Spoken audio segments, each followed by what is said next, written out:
Jauh di bawah sana ada laboratorium yang sangat rahasia. Para ilmuwan sedang berupaya membuat lubang hitam. Rupanya, eksperimen mereka akhirnya berhasil. Objek itu melayang-layang di atas meja.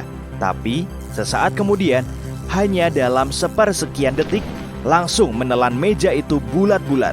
Waduh! Setelah melahap meja, lubang hitam itu terus saja membesar. Prosesnya sudah tidak bisa dikendalikan. Mikroskop dan tabung percobaan terus berterbangan, lalu memasuki ruang hampa yang gelap. Seketika, semua objek di ruang itu dilumatnya tanpa sisa. Semakin banyak objek yang ditelan, akan semakin besar ukurannya, sehingga objek lain yang lebih besar juga akan tertarik ke dalamnya. Di permukaan bumi, manusia menjalani aktivitasnya seperti biasa. Orang-orang yang sedang jogging seketika berhenti saat melihat bola hitam raksasa terus membesar di kejauhan. Banyak rumah tercabut dari fondasinya. Mobil-mobil juga berterbangan di angkasa, tersedot menuju lubang hitam. Hanya dalam hitungan menit, lubang hitam itu mampu menyelubungi seluruh planet kita. Lalu, terus membesar hingga bisa menelan bulan dan planet Mars. Bobotnya juga terus melonjak hingga melebihi objek lain di tata surya kita.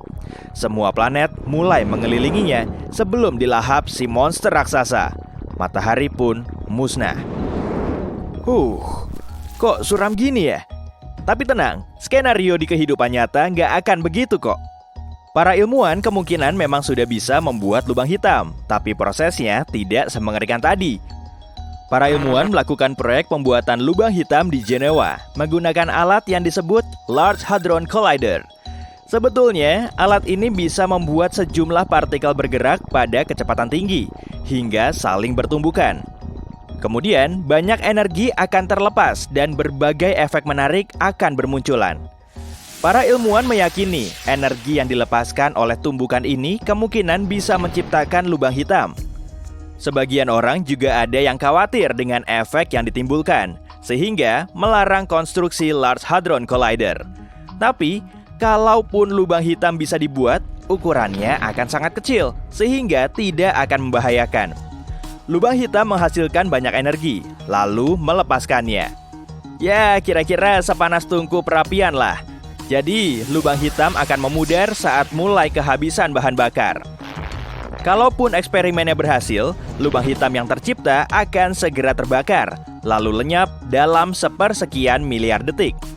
Dan sekalipun ukurannya mikroskopis, pertumbuhannya akan sangat lambat, sehingga tidak akan membawa banyak perubahan.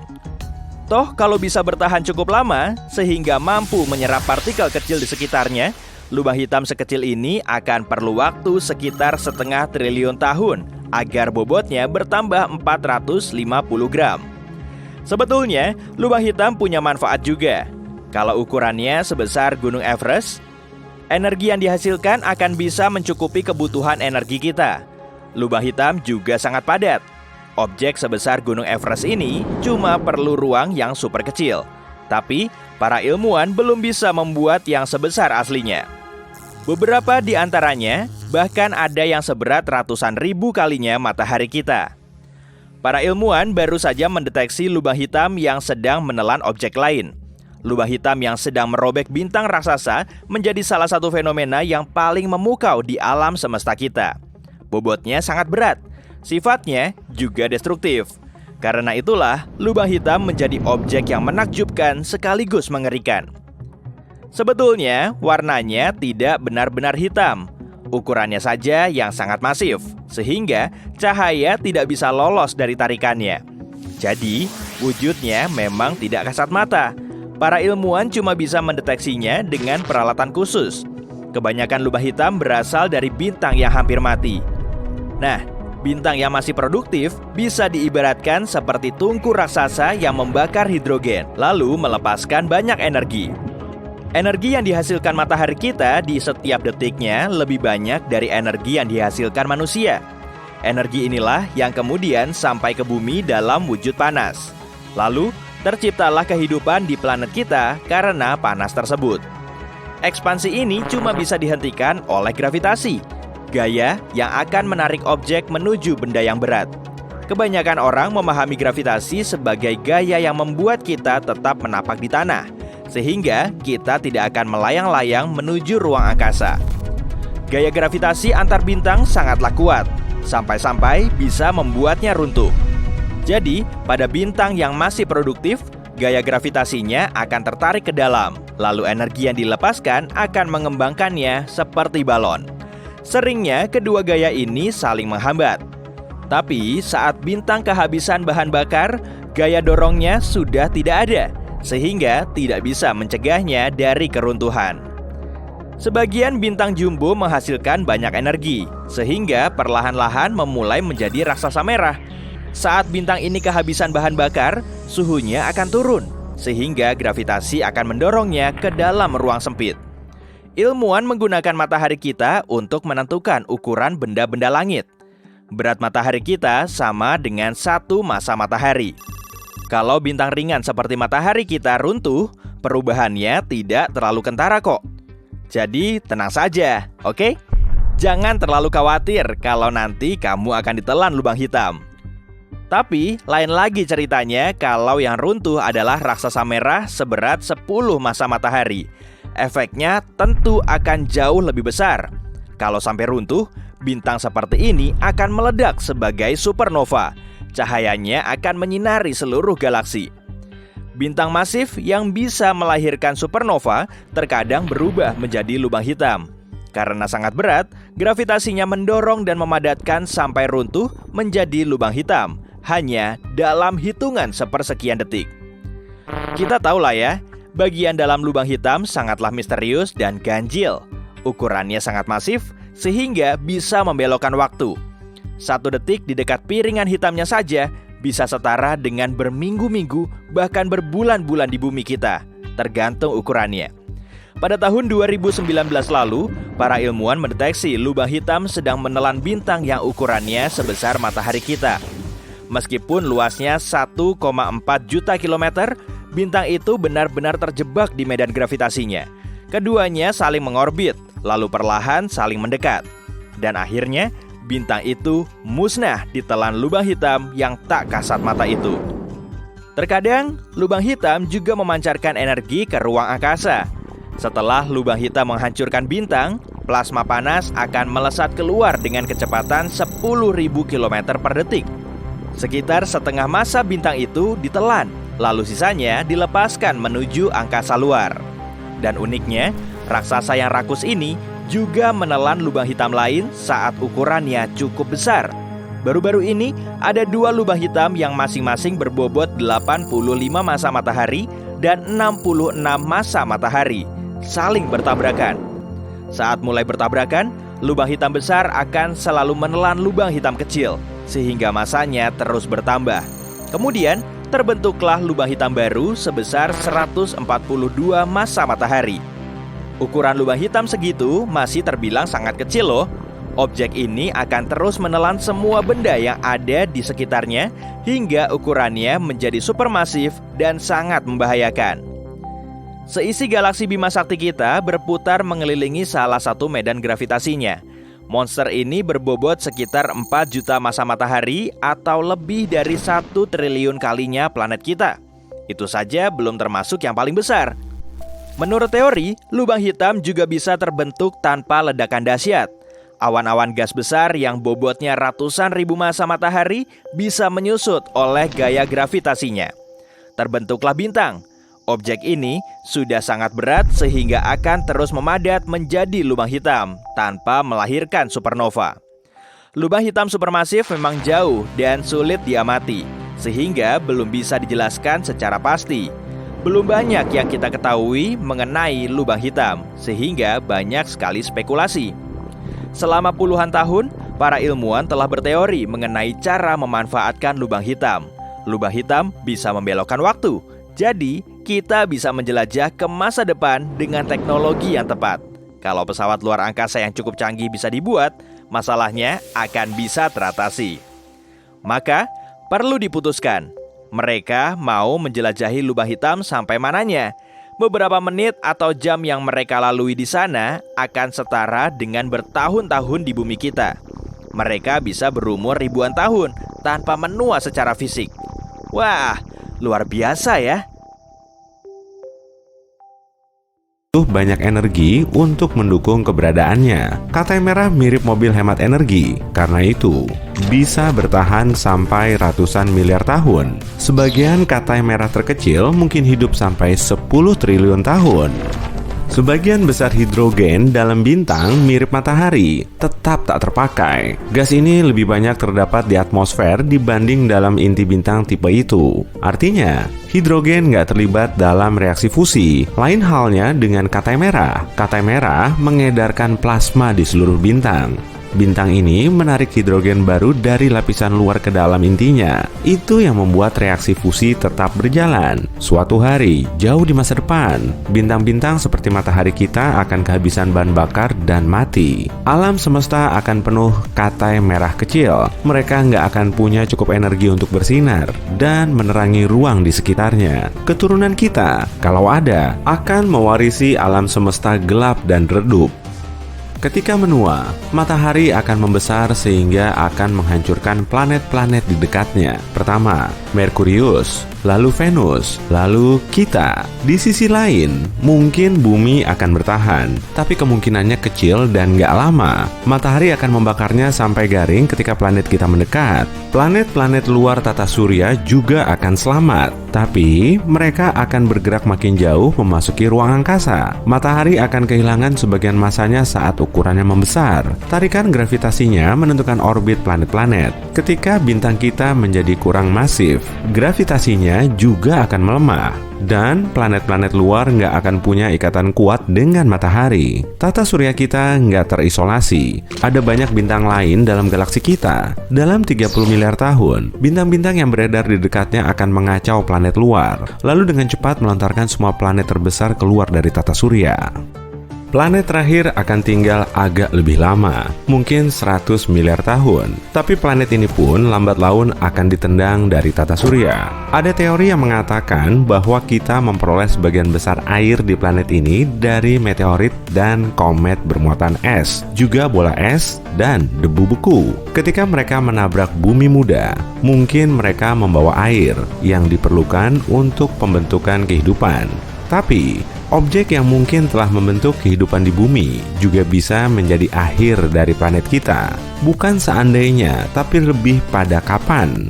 Dan ilmuwan berpikir sangat mungkin asteroid atau komet yang cukup besar akan menyapu kehidupan di bumi dan menghantam planet kita. Tapi, ini akan terjadi di masa depan yang jauh. Dan syukurlah, kita punya teknologi untuk memprediksikan hal-hal seperti itu dan bereaksi tepat pada waktunya. Tapi, ada tabrakan kosmik lain yang nggak bisa kita hindari, apapun yang kita lakukan.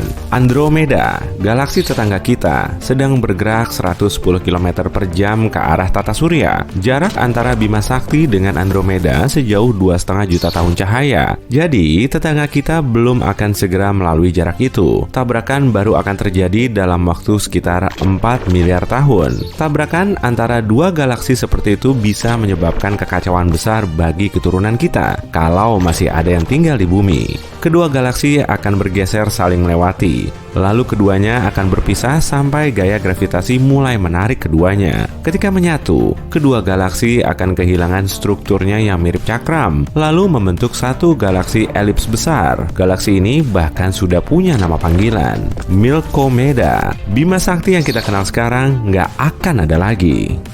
Ruang angkasa selalu bergerak berubah secara konstan. Ilmuwan memiliki beberapa skenario tentang apa yang mungkin terjadi pada alam semesta di masa depan. Nomor 1, robekan besar. Teori ini menyatakan alam semesta akan meluas tak terbatas. Di satu titik, gaya perluasan itu akan lebih kuat dari gaya gravitasi yang menyatukan semuanya. Jika ini terjadi, semua galaksi, bintang, lubang hitam, dan benda antariksa lain termasuk bumi akan terkoyak. Alam semesta akan menjadi sekumpulan partikel lepas sampai sekitar 5 miliar tahun lalu. Alam semesta meluas perlahan karena tarikan gravitasinya yang kuat. Lalu pertumbuhannya makin cepat. Sebagian ahli bilang hal ini terjadi karena dampak energi gelap. Energi gelap adalah energi misterius yang menyusun hampir 70% alam semesta kita. Kekuatan ini mendorong alam semesta untuk meluas lebih cepat, bukan melambatkannya. Jadi, dalam skenario robekan besar,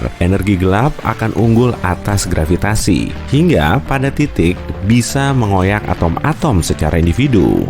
Skenario nomor 2, remukan besar. Ada kemungkinan alam semesta akan mencapai titik di mana ia akan berhenti meluas. Gravitasi akan menjadi kekuatan dominan. Bahkan, mungkin gravitasi akan membalikan perluasan alam semesta. Lalu, jagat raya akan mulai menyusut hingga semua planet, bintang, bahkan seluruh galaksi bertabrakan. Akhirnya, seluruh alam semesta akan runtuh. Begitu semuanya memadat jadi satu titik yang kecilnya tak terbatas, disebut remukan besar. Mungkin alam semesta akan mulai meluas lagi. Teori nomor 3, pembekuan besar. Dalam skenario ini, entropi akan berkembang sampai nilai maksimalnya. Pada dasarnya, entropi adalah gagasan bahwa semua yang di alam semesta mengalami ketidakteraturan pada suatu titik. Begitu entropi sudah maksimal, panas dalam sistem akan menyebar rata. Kemudian, alam semesta akan lenyap karena tak akan ada lagi ruang bagi panas. Gerakan mekanik apapun di alam semesta akan berhenti. Jagat raya akan sangat kosong. Dan gas akan sangat tipis hingga nggak ada bintang baru yang bisa terbentuk atau bersinar lagi. Di alam semesta itu, waktu cuma sekedar ruang kosong tanpa akhir. Tak ada yang terjadi dengan planet, bintang, atau makhluk hidup. Seluruh alam semesta membeku, gelap, dan tak bergerak karena nggak ada energi yang bisa membuat benda bekerja lagi. Bermiliar-miliar tahun setelah bintang terakhir terbakar habis dan pudar, lubang hitam akan mengirim pesan alam semesta telah berakhir.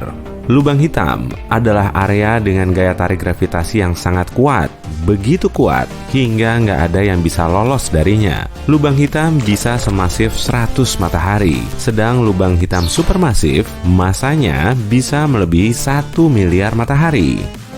Kamu bisa menemukan lubang hitam sebesar itu di pusat kebanyakan galaksi.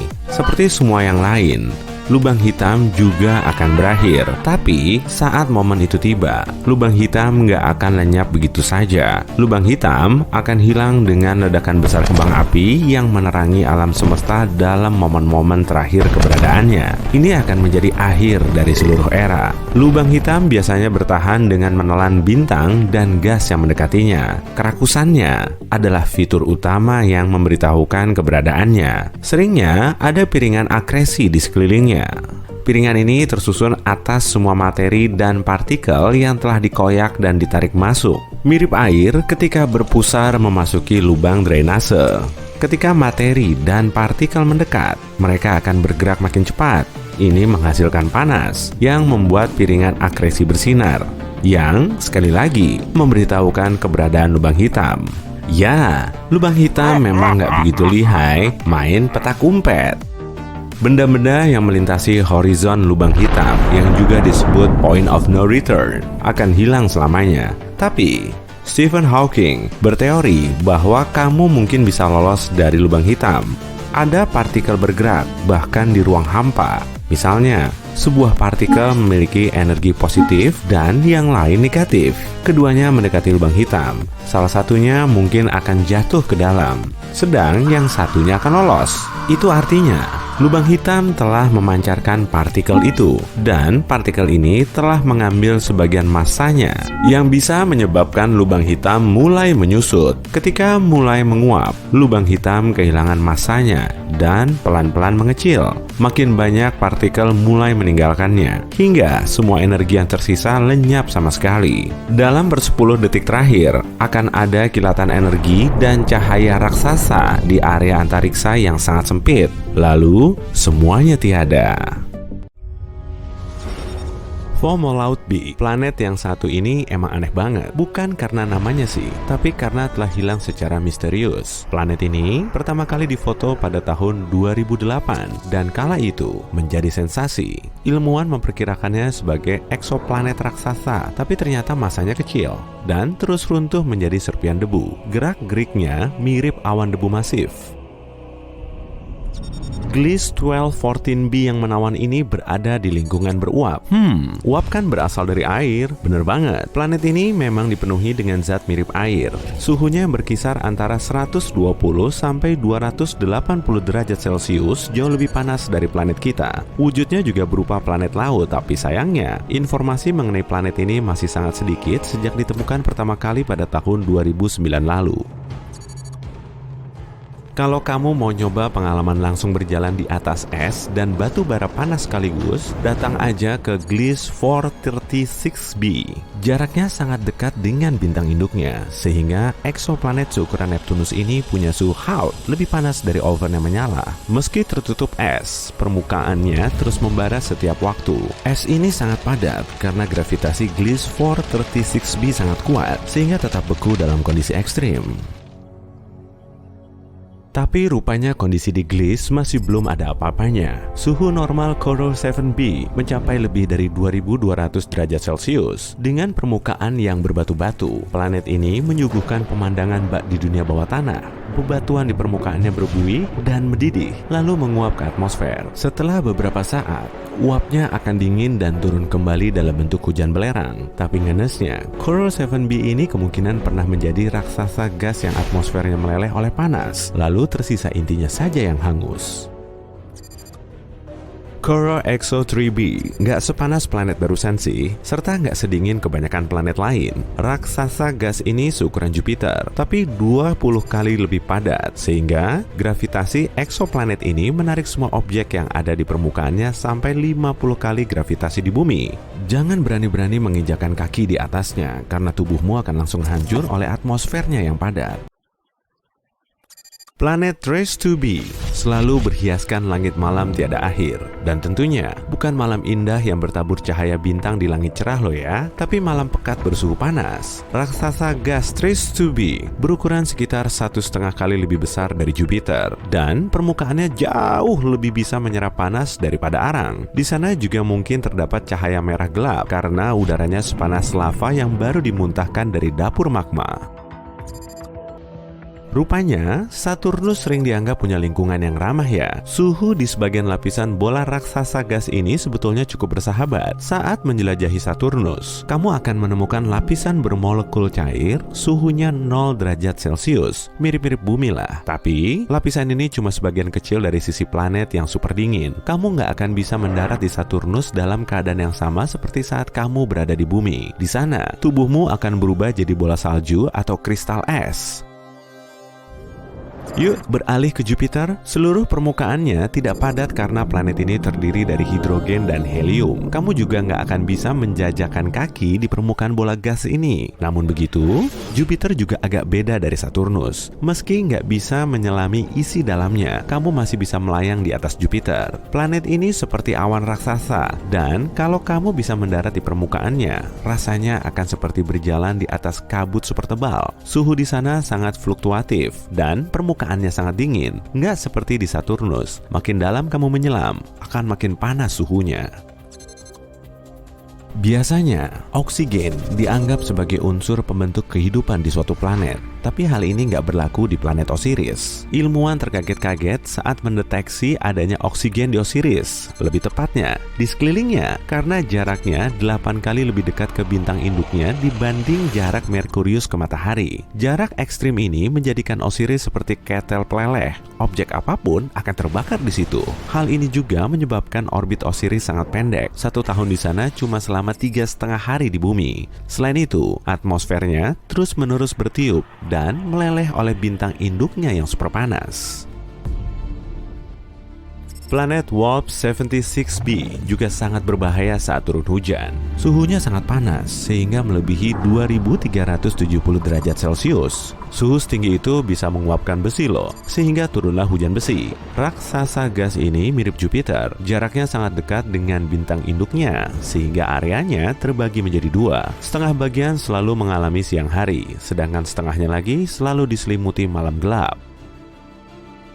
Nih, kenalan sama WAPS-12b, salah satu planet teraneh sekaligus terengenes di luar sana. Gravitasinya sendiri plus bintang induknya sangat kuat. Sebagian besar zat penyusunnya juga terdiri dari gas. Akibatnya, si bintang induk perlahan mulai melahap planet ini. WAPS-12b juga perlahan berubah bentuk menyerupai telur dan memanjang menuju ke arah si bintang rakus. Dalam 10 juta tahun lagi, planet ini tentu sudah nggak bisa berkutik lagi saat ditelan bintang induknya. Daftar planet teraneh belum lengkap kalau kita belum nyebutin Venus, kembaran bumi yang jahat, iya kan? Atmosfer planet kedua dari matahari ini sangat pekat dan penuh dengan awan, sehingga permukaannya jauh lebih panas dari Merkurius, meski jaraknya ke matahari lebih jauh. Letusan gunung berapi selalu terjadi di Venus, dan gravitasinya hampir 100 kali lebih kuat dari gravitasi kita. Kamu ingat awan yang kusebutin tadi kan? Awan itu tidak terbuat dari air, tapi asam sulfat. Zat ini berkondensasi lalu mengguyur permukaannya. Meskipun kamu cukup bernyali untuk menembus awan itu, kemungkinan kamu nggak akan bisa, karena kecepatan angin di Venus sengebut badai tropis paling kuat di bumi. Ada satu lagi planet dingin yang namanya nggak mau kusebutin. Meski bintang induknya nggak begitu jauh, Katai merah kecil ini agak dingin. Cahaya dan panas dari sang bintang hampir tidak sampai ke planet ini. Suhunya juga super dingin, yaitu minus 223 derajat Celcius. Itu sih cuma beberapa derajat di atas titik nol mutlak. Akibatnya, eksoplanet ini gelap, suram, dan tertutup oleh es abadi. Tapi, kalau punya inti batuan, planet ini kemungkinan akan menghasilkan sedikit panas kok. Jadi, kita bisa tuh kalau mau membangun hotel spa thermal untuk para penjelajah luar angkasa. Planet berikutnya juga susah disebut. Lihat di layar aja lah ya. Cuma eksoplanet ini yang berada dalam orbit bintang induknya. Kalau dilihat sekilas memang cukup cantik. Di permukaannya terdapat pusaran biru dan putih yang membentuk pola menawan. Tapi warna cantik ini sebetulnya berasal dari partikel silikat keras di atmosfernya. Dengan kata lain, di sana terjadi hujan kaca. Dan parahnya lagi, kecepatan angin di planet ini mencapai 8.700 km per jam atau hampir 7 Mach. Sebagai pembandingnya, kecepatan angin terkencang di bumi cuma 409 km per jam atau 120 kali lebih lemah. Kaca yang berterbangan di langitnya juga bergerak secara horizontal dalam kecepatan hipersonik. Tentunya bisa mencabik-cabik semua objek yang ada di sekitarnya. Ampun, namanya panjang banget. Baca sendiri aja lah ya. Planet pengembara ini kita sebut saja SIMP. Diperkirakan memiliki aurora terindah di jagat raya ini. Wah, aurora borealis, jangan minder gitu dong. Dimidium berlokasi sekitar 50 tahun cahaya dari tata surya kita. Planet ini tidak layak dihuni oleh makhluk hidup apapun. Posisinya terkunci oleh gaya pasang surut bintang induknya, sehingga salah satu sisinya selalu menghadap ke bintangnya, sedangkan sisi satunya selalu berada di belakang. Sisi yang panas bersuhu lebih dari 980 derajat Celcius dan selalu ditiup angin dengan kecepatan sampai 965 km per jam. Meskipun termasuk raksasa gas, dimidium mengandung banyak besi yang meleleh dan menguap di atmosfer lalu membentuk awan. Dan saat awannya mulai dingin, akan jatuh sebagai hujan besi cair.